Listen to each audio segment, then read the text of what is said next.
anything, మరి నా cancer విషయం కానీ ఉద్యోగం విషయం కానీ కొన్ని విషయాలు కాదు కానీ ఏదైనా నామమును మీరు అడిగినట్లయితే so ask today. ఈ రోజు అడగండి.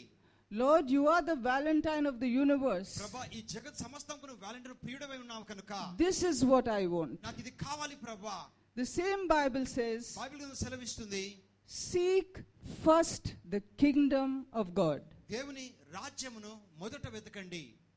Means what? దానికి అర్థం ఏంటి? He's not asking you to go out and look on the planet where the kingdom of God is. అంటే దాని అర్థం బయటికి వెళ్ళి మరి ఆ గ్రహాలు చూసుకుంటూ దాని రాజ్యం అక్కడ కనుక్కోవడం కాదు, కానీ The kingdom of God is within you. దేవుని రాజ్యము మన లోపల ఉందండి. And how do you know that? అది మీకు ఎట్లా తెలుసు? When you study the word of God, నువ్వు దేవుని వాక్యమును చదివినప్పుడు the kingdom is exposed to you. ఆ యొక్క దేవుని యొక్క రాజ్యం మన గుండా బయలుపడుతుందండి. You claim that kingdom. ఆ యొక్క దాన్ని ఉచ్చరించి తీసుకోవాలి మనము. Not because I am saying. నేను చెప్తున్న దాన్ని బట్టి కాదు, కానీ The Bible says, బైబిల్ సెలవిస్తుంది, the kingdom of God is yours. దేవుని రాజ్యం నీకు చెందినటువంటిది. Not in heaven, అది పరలోకంలో లేదు, కానీ on earth. అది భూమిపైన ఉంది. The prayer that Jesus taught his apostles, యేసు ప్రభువు వారు మరి అపోస్తలులకు బోధించిన ప్రార్థన ఏంటంటే, it says, thy kingdom come on earth. నీ రాజ్యము భూమిపైకి వచ్చును గాక. Have you understood that? మీకు అర్థమైందండి? Let me see who has understood the word. ఎంతమందికి అర్థమైందనే మాట? The kingdom of heaven coming on earth means you belong to the royal family. పరలోక రాజ్యము కిందికి వస్తున్న దానికి అర్థం ఏంటంటే నువ్వు ఒక గొప్ప వంశమునకు చెందినటువంటి వాడివి. So who cares that man does not do anything for you? నీకు మనుషుడు ఏమి చేయకపోతే పర్వాలేదండి, నువ్వు పట్టించుకోనక్కర్లేదు. You look at me. నన్ను చూడండి. You look at Colin and Martin. Their daughter has gone all the way to Australia. మరి సహోదరి కాలిన్ తన భర్తను చూడండి, వారు తన కూతురు ఆస్ట్రేలియా దూర ప్రాంతానికి వెళ్ళి ఉంది. You think they could do it? వారు చేయగలుగుతారండి ఆ విషయం? You think they could sing without the hand of God upon them? వారు దేవుని హస్తం లేకుండా ఆ రీతికి పంపగలుగుతారండి వాళ్ళు? They were not coming here to sing for a wedding or a jam session. ఒక ఏదో సెషన్ కానీ లేకపోతే మరి వెడ్డింగ్ కోసం పెళ్లి కోసం పార్టీకి రావట్లేదు వాళ్ళు. Why should the airline tell them no, we are not taking that 11,000 from you, it's a compliment? మరి ఎందుకండి అక్కడ ఆ ఎయిర్లైన్స్ వారు మీ దగ్గర నుంచి 11,000 రూపాయలు తీసుకుని ఎందుకు చెప్పాలి వాళ్ళు? Did they like the face of Colin and Martin? మరి కాలిన్ మార్టిన్ యొక్క ముఖం వారు నచ్చినారా వారికి? That was God's hand above them. అది దేవుని హస్తము వారిపైన ఉన్నదాన్ని బట్టి. When the hand of God is above you, ఎప్పుడైతే ఆ దేవుని హస్తం మీ పైన ఉంటుందో, the Bible says, బైబిల్ సెలవిస్తుంది, no weapon formed against you shall నీకు prosper. విరుద్ధముగా రూపించబడిన ఏ ఆయుధము వర్ధిల్లదు. No weapon against you shall prosper. నీకు విరుద్ధముగా రూపించబడిన ఏ ఆయుధము వర్ధిల్లదండి. God is not talking about the weapons of guns and AK-47s. మరి దేవుడు ఆయుధాలంటే గన్స్ గాని AK-47 అటువంటి ఆయుధాల కొరకు మాట్లాడట్లేదు, కానీ What weapon is he talking about? ఎటువంటి ఆయుధాల కొరకు తను మాట్లాడుతున్నాడండి? Fear, భయము, depression, మరి చింత, demons, మరి దయ్యపు శక్తులు, sickness, అనారోగ్యము, death, మరి మరణము, poverty, దరిద్రత, powers of darkness. మరి చీకటి శక్తుల యొక్క ప్రభావము. These are the powers which God is talking. No weapon formed against you shall prosper. మరి దేవుడు ఈ యొక్క ఆయుధాల కొరకు మాట్లాడుతున్నాడు, ఇవి నీకు విరుద్ధంగా పనిచేయవని మాట్లాడుతున్నాడండి. Then what are we afraid of? మరి నీ యొక్క దేని కొరకు భయపడుతున్నారు ఇంకను మీరు? Are we still waiting for somebody to give you a rose and say I love you? మరి ఇంకను ఎవరో వచ్చి నీకు ఒక రోజు పట్టించేసి నేను ప్రేమిస్తాను చెప్పడానికి వెయిట్ చేస్తున్నారా మీరు? See what God says in Romans 5, chapter 5, verse 8. రోమీయులకు రాసిన పత్రిక 5వ అధ్యాయం 8వ చూసుకుందామండి. God commandeth his love towards those that believe. మరి దేవుడు తన ప్రేమను వ్యక్తపరచినాడు ఈ రీతిగా, For we are sinners, మనం ఇంకను పాపులుగా ఉన్నప్పుడు and Christ died for us. క్రీస్తు మన కొరకు మరణించెను. He didn't die for the rich and famous. దారు మరి చక్కగా ప్రత్యక్షించిన వారికి మరి ధనికుల కొరకు చనిపోలేదు, కానీ He didn't die for the prosperous. మరి ఆ యొక్క హెచ్చింపు ఉన్న వారి కొరకు చనిపోలేదు, కానీ He died for you and me. తను నీ కొరకు నా కొరకు మరణించి ఉన్నాడు. When you look at me, ఎప్పుడైతే నన్ను చూస్తారో మీరు, I have done everything that you could think of. I served the Shiva god, I served all the gods, all the Babas, all the Rishis. I went to Tirupati, I did all the pujas. But look at the faithfulness of God. మన జీవితాలు గమనించండి, అందరిని సేవించిన అన్ని దేవుళ్ళను కూడా ప్రతి స్థలంకి వెళ్ళిన, కానీ దేవుని యొక్క నమ్మకత నా పట్ల మీరు గమనించినట్లయితే, I turned my back on him. మరి నేను దేవునికి తృణీకరించి వెళ్ళిపోయినాను కూడా. Did he turn his back on me? అప్పుడు దేవుడు నా పట్ల తను నన్ను తృణీకరించినాడండి. He was always there. అతను ఎప్పుడు కూడా నాకు తోడుగానే ఉండి ఉన్నాడు. Why? ఎందుకు? The Bible says, బైబిల్ సెలవిస్తుంది, I have chosen you even before you were conceived in your mother's womb. నీ తల్లి గర్భంలో నేను నిర్మాణము కాకమునుపు నేను ఏర్పరచుకున్నాను దేవుని వాక్యం సెలవిస్తుంది. Is that not true when you see me? అది మరి సత్యం కాదని నా జీవితం నెరవేర్పుకు రాలేదండి ఆ విషయము. How many of you believe that? ఎంతమంది నమ్ముతున్నారు ఆ విషయాన్ని మీరు? Can I hear an amen? ఆమేన్ చెప్దాం బిగ్గరగా. So if God can use me, can you believe I would sing on a stage where there were thousands of people? I would sing bhajans to Krishna and to Shiva and to whatever gods were there. మరి మీరు గమనించినట్లయితే నేను ఒక పెద్ద stage పైన వేరే వేరే దేవుళ్ళకి నేను భజనలు చేసి పాటలు పాడి సంగీతం పాడేదాన్ని నేను. But see God's love for me. దేవుని యొక్క ప్రేమ నా పట్ల గమనించండి. He never let me go. నన్ను ఎన్నడూ కూడా విడనాడలేదు దేవుడు. Even though the doctors are already said that I will go in 4 days. మరి వైద్యులు చెప్పిన 4 రోజులు చనిపోతానని చెప్పిన తర్వాత కూడా It's going to be 5 years. అది 5 సంవత్సరాలు గడిచిపోయింది నేటి వరకు. See what Galatians 2:20 says. గలతీయులకు రాసిన పత్రిక 2వ అధ్యాయం 20 వచనం చూసుకుందాము. I have been crucified with Christ. నేను క్రీస్తుతో కూడా నేను సిలువ వేయబడి ఉన్నాను.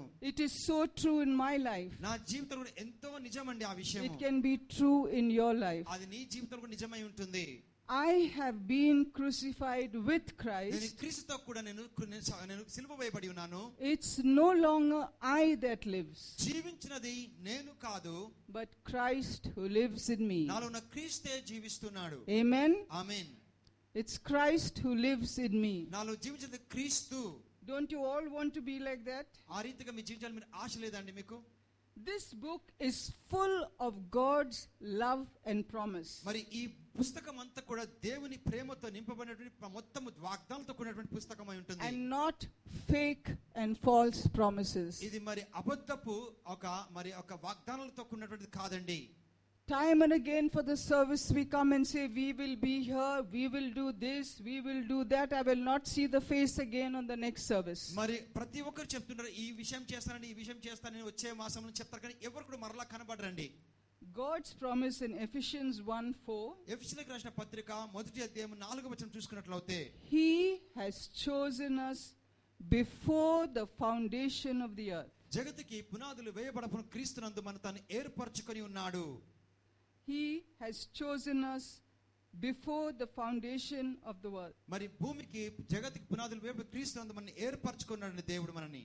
In John 15 he says, యోహాను సువార్త 15వ అధ్యాయం తను ఏం సెలవిచ్చినాడంటే verse 13, 13వ వచనంలో greater love hath no man, మరి ఏ మనుషుడికి ఇటువంటి గొప్ప ప్రేమ లేదు కానీ that he lay down his life. తన స్నేహితునికి ఇతర కొరకు తన ప్రాణమును పెట్టినటువంటి గొప్ప ప్రేమ ఎటువంటిది లేదండి. In 1 John 4:10, మరి మొదటి యోహాను 4వ అధ్యాయం 10వ వచనం సెలవిస్తుంది, in this love ఇది ప్రేమ ఈ రీతికి వ్యక్తపరచబడి ఉంది, that we have loved God, మనం దేవుణ్ణి ప్రేమించి ఉన్నాము, but that he loved us, అతను మనం ప్రేమించున్నాడు, that he gave us his only begotten son. తాను మనల్ని ప్రేమించి తన అద్వితీయ కుమారుని మనకు అనుగ్రహించి ఉన్నాడు. See what a great promise of love. చూడండి దేవుని యొక్క ప్రేమ విషయం ఎంత గొప్ప వాగ్దానము. Every book in the Bible, 66 books, 66 పుస్తకాలు బైబిల్ గ్రంథంలో are filled with God's love and promises for our life. దేవుని ప్రేమతో దేవుని వాగ్దానంతో నింపబడి ఉందండి. See how Paul the apostle describes God's love for చూడండి us. అపోస్తలుడైన పౌలు దేవుని యొక్క ప్రేమను ఏ రీతిగా వ్యక్తపరుస్తూ ఉన్నాడు. Romans 8 verse 38 and 39. రోమీయులకు రాసిన పత్రిక 8వ అధ్యాయము 38, 37, 38 వచనము. Hear this very very carefully. చాలా జాగ్రత్తగా ఈ వాక్యాన్ని మీరు వినండి. For I am persuaded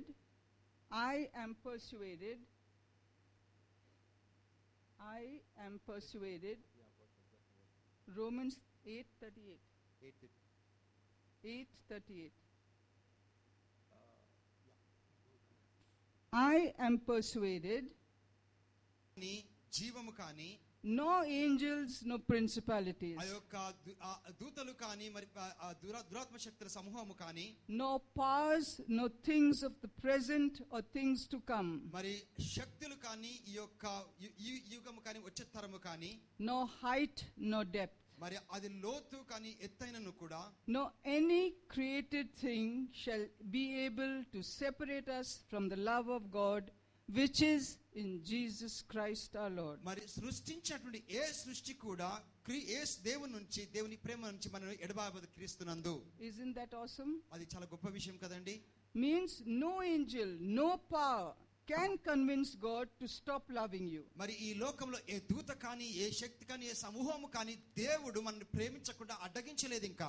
That's what God is saying in Romans 8:38 and 39. అదేనండి రోమీయులకు రాసిన పత్రిక 8:38-39 దేవుడు సెలవిస్తూ ఉన్నాడు.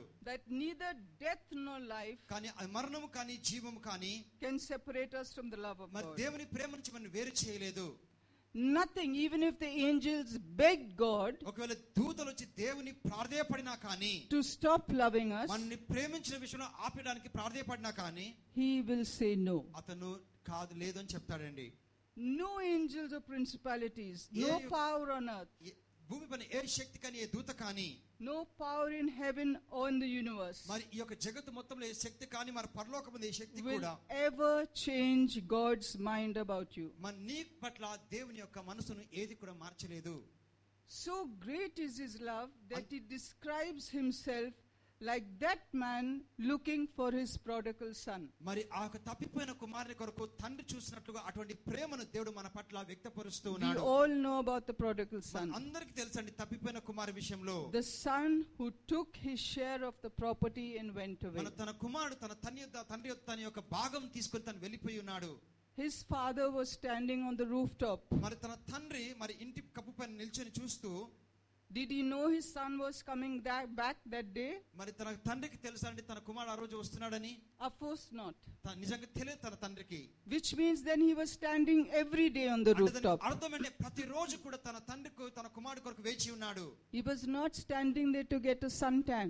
మరి ఏదో కొంత సమయం వరకు నిల్చోట్లేదు కానీ, he was standing there every day looking to see if his son would come back. ప్రతి రోజు కూడా తన కుమారుడు తిరిగి వస్తాడు తాను ఆ పైన నుండి నిల్చొని చూస్తూ ఉన్నాడండి. And when he saw his son come back, తన కుమారుడు తిరిగి రావడం తను చూచినప్పుడు he was so overjoyed అతను ఎంతో సంతోషించి that he had a banquet arranged for him. తనకు ఒక విందును తాను మరి సిద్ధపరిచి ఉన్నాడు. The same way, అదే రీతిగా every day, every moment of our life, మన జీవితంలో ప్రతి క్షణము ప్రతి రోజు కూడా God is looking for us to come back to him. మన జీవితంలో మనం కూడా దేవుడు తిరిగి దేవుని దగ్గర రావాలని దేవుడు వేచి ఉన్నాడండి. He is like the man who was looking for his prodigal son. తన తప్పిపోయిన He is, and your transgressions, ఎంత దూరము అంత దూరముగా మీ యొక్క పాపములను అతిక్రమం తుడిచివేసి నేను దూరపరుస్తానంటున్నాడు the దేవుడు. east and the west does not ever meet. I'll put your sins so far away that even he will. చేస్తా నేను కూడా గుర్తుపెట్టుకున్నంతగా. The moment you understand that, ఈ యొక్క విషయం అర్థం చేసుకున్న మరుక్షణము పుస్తకంలో సమస్తము కూడా is yours. నీకు చెందినటువంటి జీవము మరణము కూడా నీ నాలుక వశమై ఉంటుంది. You know, we know that she loves, comes and tells her, some good thing she can do. మూడో విషయం తను చేయగలిగింది ఏంటంటే, she can say, Lord, I forgive him. ప్రభా నేను క్షమించకు సహాయం చేయి. Yeah? అవునా? Now if she goes by the third principle and says, Lord, I forgive him, ఒకవేళ తాను మూడవ సూత్రంతో ప్రభా తను క్షమిస్తానని చెప్పి వెళ్ళినట్లయితే, like God does, ఒకవేళ చేసినట్లయితే, but will she, like God, be able to say, this is my son who killed my child, I accept him as my son, and all that I have, I'll give it to him. మరి కానీ ఆ స్త్రీ తను వెళ్ళేసి ఈ చంపిన వ్యక్తి నా కూతురు చంపిన కనుక ఆ వ్యక్తిని క్షమించి ఈ వ్యక్తిని నా సొంత కుమారుగా నేను అంగీకరించి నా సమస్త యావత్తు I am sure not one of you here can do that. తప్పక నేను చెప్తానండి, మనలో ఏ ఒక్కరు కూడా ఆ పని చేయలేరు. But see what God did. కానీ గమనించండి దేవుడు ఏం చేస్తున్నాడో.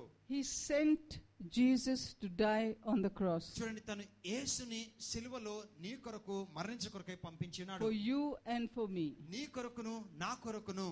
He just had to look down from heaven. Everything would have been finished. మరి అంత కూడా పరలోకం నుంచి తన కేవలం గమనించవచ్చు మొత్తం అయిపోయినట్లుగా. But see what Jesus said. కానీ యేసు ప్రభువు చూసి చెప్పి చూడండి, Lord, I forgive them. తండ్రి వారిని నేను క్షమిస్తున్నాను. They know not what they do. వారిని క్షమించు, వారు చేసినది వారు ఎరగరండి. By his dying on the cross, అతను సిలువలో మరణించడం ద్వారా we inherited all that Jesus had. మరి యేసుక్రీస్తు కలిగిన సమస్తము మనం పొందుకొని ఉన్నాము. We became the sons of God. మనం దేవునికి కుమారులుగా కుమార్తెలుగా మార్చబడి ఉన్నాము. Who paid the price? దానికి వెలను ఎవరు చెల్లించినారండి? I can challenge you, there will be not one person on this planet whose child has been killed by somebody and will say, I have forgiven him and today I accept you, I adopt you as my son, I give you all that I have belongs to you. నేను సవాలు విసరగలి జగత్తు